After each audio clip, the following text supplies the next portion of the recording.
የመጣብህ ጦርነት ሁሉ አንተ እንድትዋጋው የተላከ ፈተና አይደለም። አንዳንዴ በሕይወትህ የሚፈጠሩ ግጭቶች፣ ስድቦችና መገፋቶች ለአንተ የተሰጡ የትግል ግቢያዎች ሳይሆኑ እግዚአብሔር በሕይወትህ ጣልቃ ሊገባ የፈጠራቸው መድረኮች ቢሆኑስ? ብዙዎቻችን የምንሸነፈው ጠላት ስለበረታብን ሳይሆን የኛ ያልሆነውን ጦርነት በጉልበት ልንዋጋ ስለምንታገል ነው። ዛሬ ግን አንድ እውነት ልነግርህ እወዳለሁ። ዝምታ ሽንፈት አይደለም፣ ዝምታ ስልት ነው። እግዚአብሔር ዝም በል የሚልህ ስለተወህ ሳይሆን ውጊያውን እርሱ ሊረከብ ስለፈለገ ነው። አሁን ወደዚህ መንፈሳዊ ጥልቀት እውነት አብረን እንዝለቅ። 1. የስሜታዊነት ወጥመድ። እውነቱን እንነጋገር ከተባለ ማንም ሰው ሲነካን፣ ስማችንን ሲያጠፋን ወይም ላልሰራነው ሥራ ሲወነጅለን የመጀመሪያው የስሜታችን እርምጃ ራሱን መከላከል ነው። ልባችን በፍጥነት ይመታል፣ ደማችን ይሞቃል። ያን ጊዜ ልባችን እንዲህ ሲል ይሞግተናል፣ እንዴ ዝም ብለህ ታያለህ? መብትህን ማስከበር አለብህ፣ እውነቱን አውጥተህ ንገር እንጂ ይላል። ጮክ ብለን በመናገር ነገሮችን ግልጽ የምናደርግ፣ አጥብቀን በመከላከል ፍትህ የምናመታ ይመስለናል። ነገር ግን ልብ በል፣ በስሜታዊነት ተገፋፍተህ የምትናገረው ቃል እንኳን መፍትሄ ሊያመጣ ይቅርና የባሰ እሳት ላይ ቤንዚን ማርከፍከፍ ነው የሚሆነው። ለምን እንደሆነ ታውቃለህ? ምክንያቱም በቁጣና በስሜት ሆላ ምላሽ በምትሰጥበት ቅጽበት እግዚአብሔር ካዘጋጀልህ የሰላም ክልል ውስጥ እግሮችህ ይወጣሉ። ያ ሰላም እግዚአብሔር ጥበቃ ነበር። አንተ ግን በራስህ ጉልበት ልትጋፈጥ ስትወጣ ጥበቃውን ትተህ ሜዳ ላይ የቆመ ወታደር ትሆናለህ። 2. የዝምታ ኃይል። ዘጸአት ምዕራፍ 14 ቁጥር 14። መጽሐፍ ቅዱስ በኦሪት ዘጸአት ምዕራፍ 14 ቁጥር 14 ላይ አንድ አስደናቂ የሆነ መለኮታዊ ሕግ ያስቀምጥልናል። እስራኤላውያን ከፊት ለፊታቸው የቀይ ባህር፣ ከኋላቸው ደግሞ የፈርዖን ጦር መጥቶባቸው በሚንቀጠቀጡበት ሰዓት ሙሴ እንዲህ አለ፣ እግዚአብሔር ይዋጋላችኋል፣ እናንተም ዝም ትላላችሁ። ይህ ቃል እጅግ ኃይለኛ ቃል ነው። እስኪ አስበው፣ ጠላት ጦር ሰብቆ እየመጣ አንተ ዝም በል መባል እንዴት ይከብዳል! ነገር ግን የእግዚአብሔር መልእክት ግልጽ ነው። አንዳንዶቹ ድሎች የሚገኙት በምላሽህ ርዝመት ወይም በክርክርህ ብቃት ሳይሆን በዝምታህ ጥልቀት ነው። እዚህ ጋር ዝምታ ስንል ድክመትን ወይም ፍርሃትን እያወራን አይደለም፣ በፍጹም። ይልቁንም ይህ ዝምታ መተው ወይም በእንግሊዘኛው ሰሬንደር የሚባለው አይነት ነው። ትርጉሙም ጌታ ሆይ ይህ ጦርነት ከአቅሜ በላይ ነው፣ ስለዚህ ጉዳዩን ለአንተ ሰጥተሁህ ብሎ ወደ ኋላ የመሸሽ ጥበብ ነው። እመነኝ፣ በእግዚአብሔር ፊት እጅ መስጠት በጠላት ፊት አሸናፊ ሆኖ የመውጣት ምስጢር ነው። 3. የክርስቶስ ዝምታ። ይህንን ፍጹም የሆነ የዝምታ ጥበብ ያስተማረን ራሱ ጌታችን መድኃኒታችን ኢየሱስ ክርስቶስ ነው። በትንቢተ ኢሳይያስ ምዕራፍ 53 ቁጥር 7 ላይ ስንመለከት እንዲህ የሚል ቃል እናገኛለን።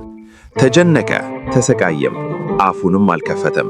ለመታረድ የሚዳዳ ጠቦት በሸላቶቹም ፊት ዝም እንደሚል በግ እንዲሁ አፉን አልከፈተም። እስኪ ወደ ቀራኔው ጉዞ በመንፈስ እንሂድ። ዓለምን በቃሉ የፈጠረ ጌታ፣ መላእክትን በአንድ ትእዛዝ ማዘዝ የሚችል አምላክ የውሸት ምስክሮች ሲቆሙበት፣ ሊቃነ ካህናቱ ሲዘብቱበት፣ ጲላጦስ ሲጠይቀው አንዳች መልስ አልሰጠም። ለምን? ንጹሕ መሆኑን ማረጋገጥ አቅቶት ይሆን? በፍጹም። ነገር ግን እርሱ የሚታመነው በሰዎች ፍርድ ሳይሆን በአባቱ ፍትሕ ላይ ነበር። እርሱ ዝም ያለው እኛ እንድንናገር ነው። እርሱ ዝም ያለው የእግዚአብሔርን ማዳን ሥራ በሰው ቃል ለማረበጥ አይደለም። አንተስ ወዳጄ፣ ሰዎች ስምህን ሲያጠፉ የጌታህን መንገድ ትከተላለህ ወይስ የራስህን ተበቃ ታቆማለህ? ምላሽ መስጠት ባቆምክ ቁጥር ወደ ኋላ እያፈገገህክ ሳይሆን እግዚአብሔር ወደፊት መጥቶ እንዲዋጋልህ ቦታ እየለቀክለት እንደሆነ አስብ። 4. ሰላም እንደ ወታደር። ትዕቢት ወይም ኢጎ ሲመራን የምንሰጠው ሁሉ ምላሽ ትርምስን ይጋብዛል። በእምነት የሚደረግ ራስ መግዛት ግን ሰማይን ወደ ምድር ያወርዳል። ቅዱስ ጳውሎስ ለፊልጵስዩስ ሰዎች በጻፈው መልእክት ምዕራፍ 4 ቁጥር 7 ላይ እንዲህ ይላል፣ አእምሮንም ሁሉ የሚያልፍ የእግዚአብሔር ሰላም ልባችሁንና አሰባችሁን በክርስቶስ ኢየሱስ ይጠብቃል። እዚህ ጋር ይጠብቃል የሚለው ቃል እንደ ወታደር ዘብ ይቆማል እንደማለት ነው። ሰላም ማለት የጦርነት አለመኖር ማለት አይደለም። ሰላም ማለት በጦርነቱ መካከል የእግዚአብሔር ሕልውና ማለት ነው። ማዕበሉ እየተወራጨ፣ ጀልቢታው እየተንገዳደጀች፣ ነገር ግን በጀልቢታው ውስጥ ያለው ጌታ አብሮህ ስላለ የሚሰማህ እርጋታ ነው። ዲያብሎስ ዋና ዓላማው ምን እንደሆነ ታውቃለህ? የገንዘብ ክሳታ ወይም የጤና እክል እንዳይመስልህ። ዲያብሎስ ዋና ዓላማው ያንተን ምላሽ ማግኘት ነው። እርሱ የሚፈልገው እንድትሳደብ፣ እንድትቆጣና በአምላክህ ጋር ያለህን ኅብረት እንድታቋርጥ ነው። ምክንያቱም ሰላምህን ስታጣ እይታህ ይበላሻል። እይታህ ሲበላሽ ደግሞ የእግዚአብሔርን ድምፅ መስማት ያቆማል። ጠቢቡ ሰለሞን በመጽሐፈ ምሳሌ 15 ላይ የለዘነች መልስ ቁጣን ትመልሳለች፣ ሸካራ ቃል ግን ቁጣን ታነሳለች ይላል።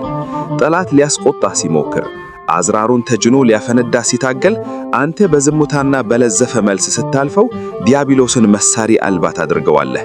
በዚያን ሰዓት ያለ ቃላት እየሰበክ ነው። ዓለም አንተን አይታ ይህ ሰው እንዴት በዚህ ሁሉ መከራ ውስጥ ይረጋል ብላ እንድትጠየቅ ታደርጋለህ። ያኔ መንፈስህ በስሜት ሳይሆን በመንፈስ ቅዱስ እንደምትመራ ምስክር ትሆናለህ። 5. የዳዊት ምስክርነት። ዝምታ ማለት ፈሪነት አለመሆኑን በተግባር ያሳየን ቅዱስ ዳዊት ነው። እስኪ ንጉሥ ሳኦልና ዳዊትን አስታውሳቸው። ሳኦል ዳዊትን ለመግደል በረሃ ለበረሃ ያሳድደው ነበር። አንድ ቀን ግን እድሉ ተገላቢጦሽ ሆነና ሳኦል ዳዊትና ሰራዊቱ በተደበቁበት ዋሻ ውስጥ ለሽንት ገባ። ዳዊት ሳኦልን የመግደል ሙሉ እድል ነበረው። አብሮት የነበሩትን ሰዎች እግዚአብሔር ጠላትህን በእጅህ የጣለበት ቀን ዛሬ ነው፣ ግደለው ብለው ገፋፉት። ነገር ግን ዳዊት ምን አደረገ?